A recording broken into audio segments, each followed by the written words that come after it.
भारत सरकार ने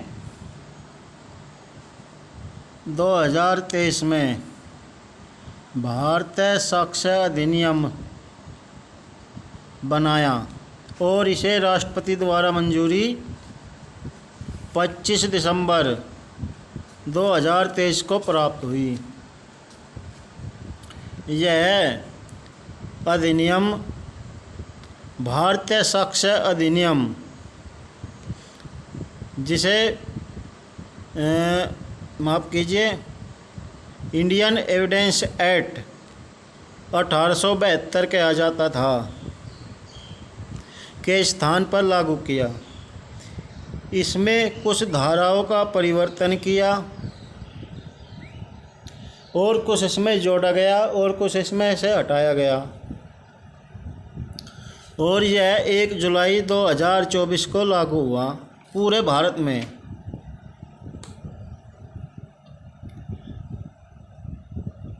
सरकार का कहना है कि जो इंडियन एविडेंस एक्ट 1872 था वो गुलामी की निशानी था और समय के साथ इसे बदल देना चाहिए। और अब भारत आज़ाद हो चुका है, तो इसलिए अब हमें अपना कानून भी अपने हिसाब से बनाना चाहिए। भारतीय साक्ष्य अधिनियम 2023 सन 2023 का 47वां अधिनियम है, अर्थात इससे पहले 46 अधिनियम अर्थात 46 कानून और बन चुके थे। यह 47वां कानून बना, जिसे 25 दिसंबर 2023 में भारत के राष्ट्रपति ने मंजूरी दी। तो आइए देखते हैं इसका भाग 1 अध्याय 1, जिसका शीर्षक है प्रारंभिक। इसमें धारा 1 क्या कहती है, क्योंकि यहाँ पर हम विस्तार से पढ़ेंगे।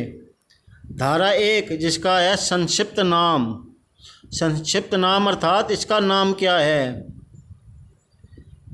नंबर, इसमें लागू होना और प्रारंभ, इन तीनों को पढ़ेंगे। तो आइए देखते हैं। धारा 1 में क्या कहते हैं। इस अधिनियम का संक्षिप्त नाम भारतीय साक्ष्य अधिनियम 2023 है, अर्थात जो भी इस अधिनियम को जानेगा या पढ़ेगा या जो भी कार्रवाई होगी वो भारतीय साक्ष्य अधिनियम 2023 के अनुसार होगी, ना कि इंडियन एविडेंस एक्ट 1872 के अनुसार। परंतु हाँ, आपकी जानकारी के लिए बता दिया जाए कि जो 1 जुलाई 2024 से पहले के जितने भी वाद है या कार्रवाइयाँ है, वाद अर्थात जो सिविल केस है और जो क्रिमिनल केस है या किसी भी तरह के, वे केवल और केवल इंडियन एविडेंस एक्ट 1872 के अनुसार ही चलेंगे। जो कार्यवाहियाँ होगी वे इंडियन एविडेंस एक्ट 1872 के अनुसार ही होगी।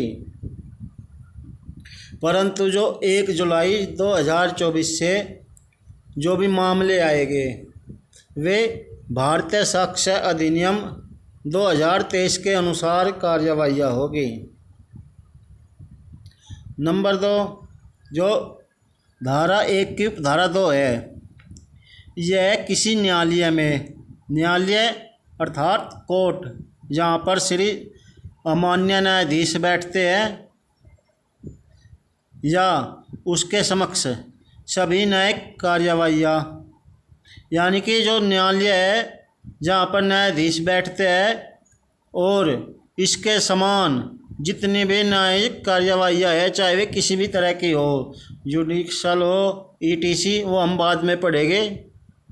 इसके अंतर्गत सेना न्यायालय सम्मिलित है, यानी कि न्यायालय शामिल है। न्यायालय के समान कोई और कार्यवाहियाँ होती है वे भी शामिल है, और सेना के न्यायालय भी शामिल है को लागू होगी। परंतु यह उस अधिकारी के समक्ष लागू नहीं होगी जहाँ पर शपथ पत्र अर्थात एफिडेविट या कोई कागजात दिखाया जाता है या किसी मध्यस्थ के समक्ष कार्यवाहियों को लागू होता है। अब इसे ध्यान से समझिए। इन्होंने कहा कि किसी न्यायालय के में लागू होगी या और न्यायालय के समान कोई और न्यायिक कार्यवाहियाँ होगी वहाँ पर लागू होगी, और सेना के जो न्यायालय है वहाँ पर भी लागू होगा। परंतु जो कोई अधिकारी है उसके समक्ष कोई कागजी कार्रवाई है वो लागू नहीं होगी। और ना ही मध्यस्थ होता है वे कार्यवाहियाँ या वे मामले जहाँ पर जल्दी से जल्दी 3 महीने या 6 महीने में कोई विवाद का निपटारा किया जाए ताकि समय की बचत हो और पैसे की बचत हो। परंतु यदि किसी अधिकारी को न्यायालय या न्यायाधीश के समान माना गया है तो उसके समक्ष यह नियम लागू होगा। तो आशा करता हूँ यह दूसरी उपधारा आपको समझ में आ गई होगी। अब आते हैं नंबर 3। इसकी उपधारा 3 क्या कहती है? यह उस तारीख को प्रवृत्त होगा जो केंद्र सरकार राजपत्र में अधिसूचना द्वारा नियत करे। अर्थात यह कब न प्रवृत्त होगा यानी कि लागू होगा जब केंद्र सरकार चाहेगी, और यह लागू हुआ 1 जुलाई 2024 को। तो आशा करता हूँ आपको मेरी यह वीडियो पसंद आई होगी। कमेंट करके मुझे बताइए कि आपको इसमें क्या समझ आया और क्या समझ में नहीं आया।